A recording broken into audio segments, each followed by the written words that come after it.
I can face you. I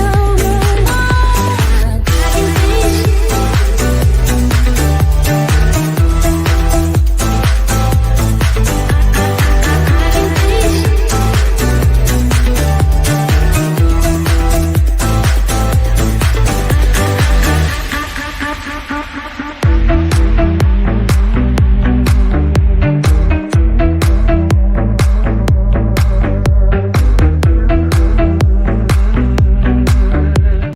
Hello and good evening. I'm Katie McManus, business strategist and money mindset coach. I'm coming to you live on the Facebooks, on LinkedIn, on YouTube, on Twitter, and on Instagram. Hello, everyone on Instagram.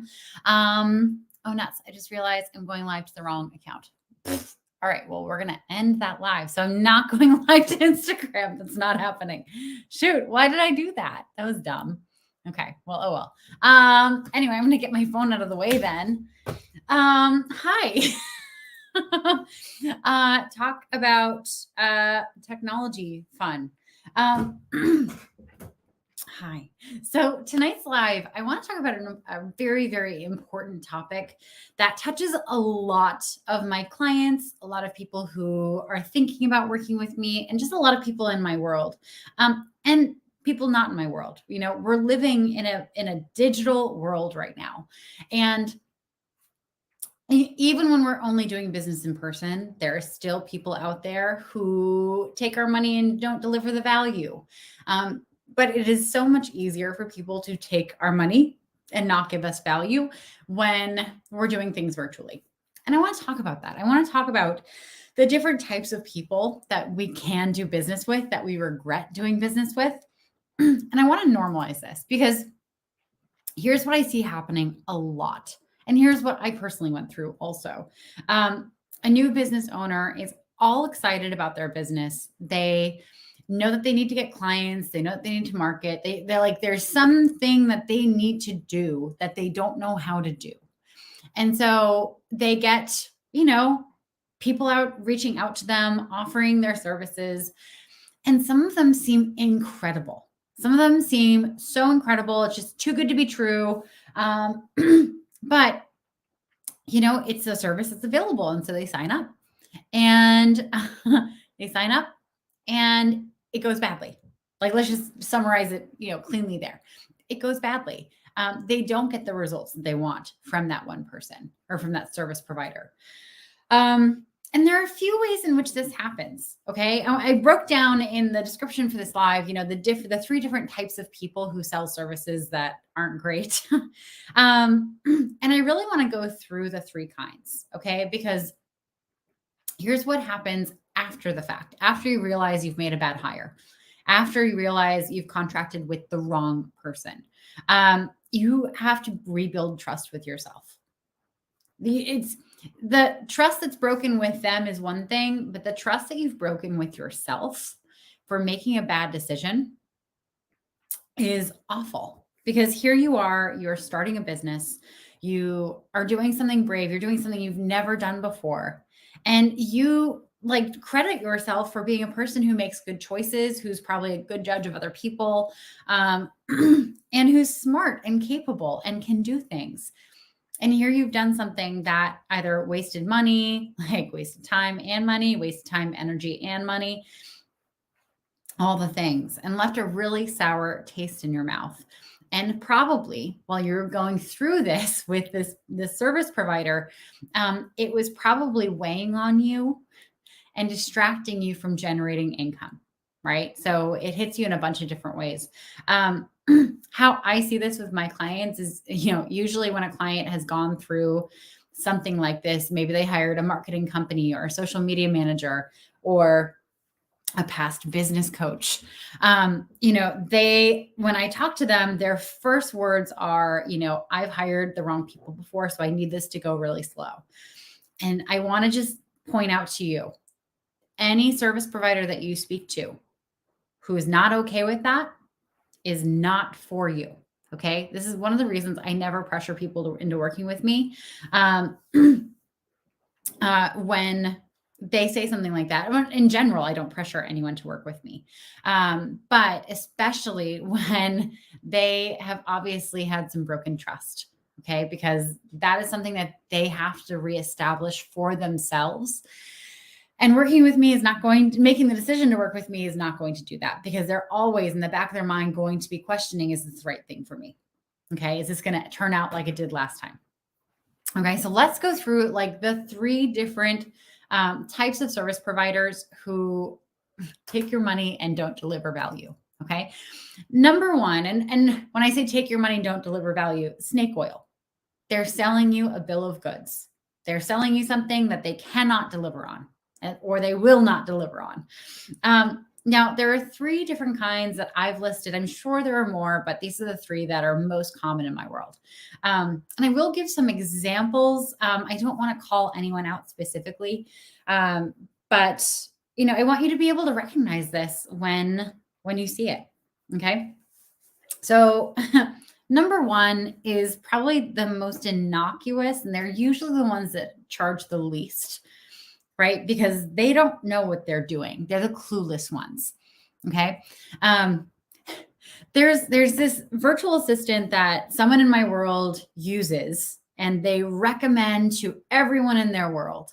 And this virtual assistant promotes themselves as a social media manager. And as someone who is on social media a lot, who has worked with different social media managers, who helps design social media strategies for my clients, I can tell you they do not know what they are doing. Okay. The content that they create for their clients are just god awful. It doesn't attract clients. It's not effective. It's a massive waste of time, right? How do you really identify this? Well, especially let's talk through the different kinds of businesses. So if you're looking at social media managers, what you want to look at is their other clients, and you want to go to their other clients' accounts, and you want to see, okay, cool. Do I know what this person does? Do I know who they help? Do I know the problems that they solve? Do I know the outcomes that they're delivering to their clients? If there's a no on any one of those questions, run. That is not the person for you. You want to absolutely ask for references, and you want to ask those references what kinds of results they have gotten from working with this person. Okay. I'm going to talk about this when we get to the con artist, right? But it's so easy to get testimonials or little like snippets of people text you. Oh my God, I'm so excited to work with you. But that is not a testimonial. That is not a testimonial. That is a sale. We can't mistake sales for testimonials. Someone can be absolutely super excited to work with you and get no results working with you. Okay. We need to see hard, cold facts. What did they accomplish with this person? If they can't give you that, you need to run. Okay. Social media is one aspect of this. Marketing. If you are hiring someone who's going to go out and do marketing for you, you not only want to ask the references that you're connected with, what results they've gotten, you want to ask them what stage they were at in their business when they started. Okay. We're going to be talking about this more when I get to the careless service provider or snake oil salesperson. But it's really important to know that you're hiring someone who specializes in your stage of business. Okay. And as we're talking about different clueless people, I mean, it's doable to go and buy Facebook ads. You can absolutely do that. It's also doable to go and buy TikTok ads. It's doable to go and buy Google ads. But what do you have to show for it? Do you understand the numbers? One of my clients had, someone convinced them to hire them for marketing. And when we got on the phone with them or on a Zoom with them, and I asked, where's the email list in this dashboard that you've set up? They couldn't point out where the email list was. That is a basic thing. They were absolutely clueless. They just did not know what they were doing. And they were charging a lot of money for not knowing what they were doing, for basically just like twiddling their thumbs and doing absolutely nothing. Um, let's see. So social media manager, marketing manager, um, you know, hopefully you're not getting this with a lawyer, but it can happen. Um, basically, you want to just make sure that this person knows what they're doing. And if SEO, Koshal, yeah, that's a great point. Um, SEO, yeah, someone can absolutely say that they're an SEO maverick guru and have no idea what they're doing. Copywriting is another one. Thank you, Koshal. You got me thinking. Photographers. I'm sorry. Like, yeah, I have a phone. I have a camera on my phone. I'm crap at taking pictures. You don't want me taking pictures for your business. Website or app. Yeah, exactly. So you can get someone who's absolutely clueless, doesn't know what they are doing, who will charge you an arm and a leg to do this stuff badly. And they think it's great because for them, it's the best thing they've ever done. But for you, it's a waste of money. You could have spent that money on someone who is far better and far more confident and gotten an asset that is far more valuable to your business. But they just don't know the difference. So a great thing that you can do also is reach out to other business owners and ask them who they use. Really like let them do the work for you. They've already vetted these people, they've already worked with them, they've already gotten results. Find some business besties who are in similar spaces as you and ask them who they go to. Okay. So the clueless. So the clueless are like beginners. They don't understand how beginner they are. Like they found out just enough to make themselves dangerous, right? Okay. So number 2 is the careless. And this is a very kind word for this. I was going with C's. There's other C words I could use. No, just kidding. But the careless people, they are the ones who do their work. They are confident at it, and they have a specific client avatar that they are very successful with, right? They maybe work with like medium businesses, businesses that have like 10 to 20 people, or they may work in a specific industry, right? And they're very, very effective within the confines of that niche. However, they're careless in that they will do anything to close a deal. A deal is a deal is a deal to them. Money in your pocket, they want in their pocket. And it doesn't matter if you actually fit their ideal client avatar. It doesn't matter if they are actually qualified to help you where you are in your business. They will do whatever it takes. They will use pressure tactics. They will cut deals. They'll do all the things to try to get your business, and they will leave you high and dry. Now, I see this so often with beginner coaching businesses, consulting businesses, especially when it comes to marketing, right? So usually when you're starting a coaching business or a consulting business, the classic coach thing, and I went through this too. I'm not pointing fingers here without pointing a finger back at myself, is you're really like not wanting to pick a niche when you first start. Because you can help everyone. Right? You can help everyone who has like any kind of problem. You just don't want to limit yourself in that way. And a marketing company can't help you if you don't have a niche. Oh, hi, Eric. Thank you so much. I love it too. Except the green kind of washes me out. So I'm trying to figure out like what my ring light situation can be to like balance it. But anyway, so you can't hire a marketing company if you don't have a niche. If it's basically just throwing money out the window, okay? Because a marketing company has to know who they're targeting.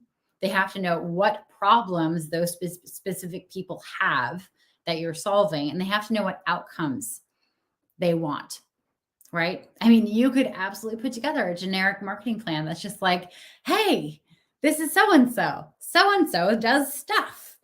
Do you want to do stuff with so-and-so?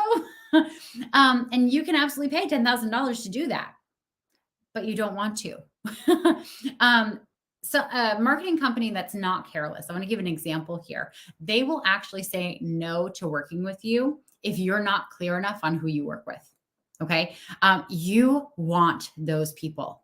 You want, if you talk to a marketing company or social media manager or whatever, and they say, hey, listen, I don't think you're ready for me yet.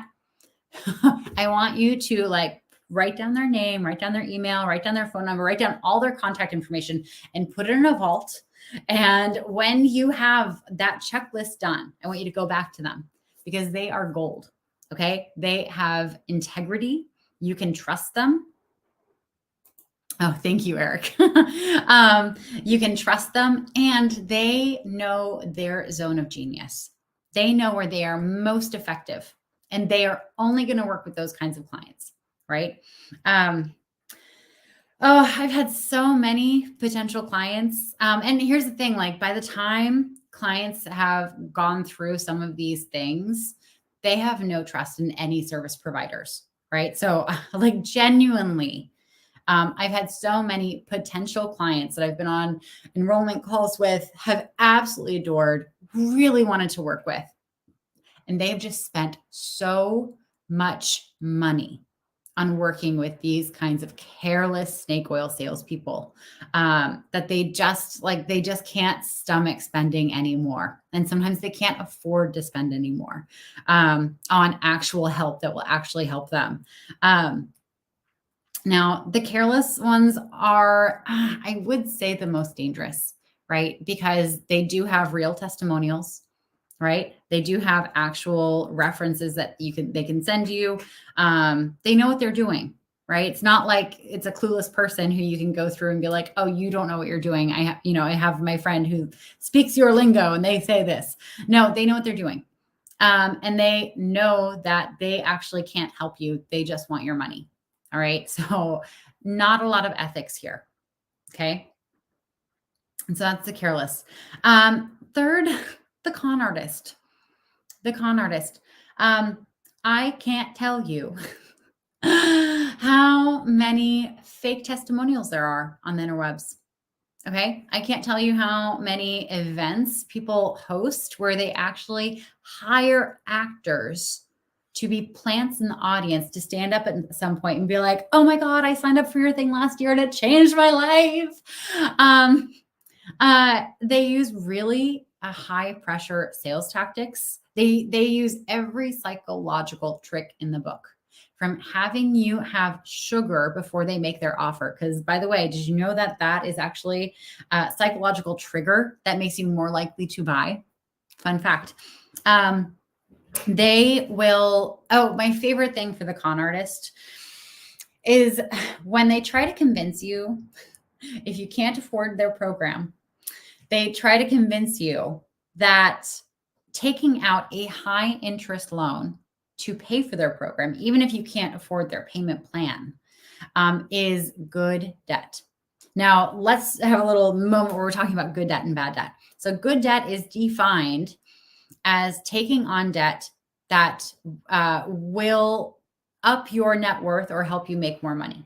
So investing with a coach, investing with someone who is going to help you actually build this business, the right social media manager, the right marketing team, absolutely. You have to spend money to make money. It can be good debt. However, it's not guaranteed.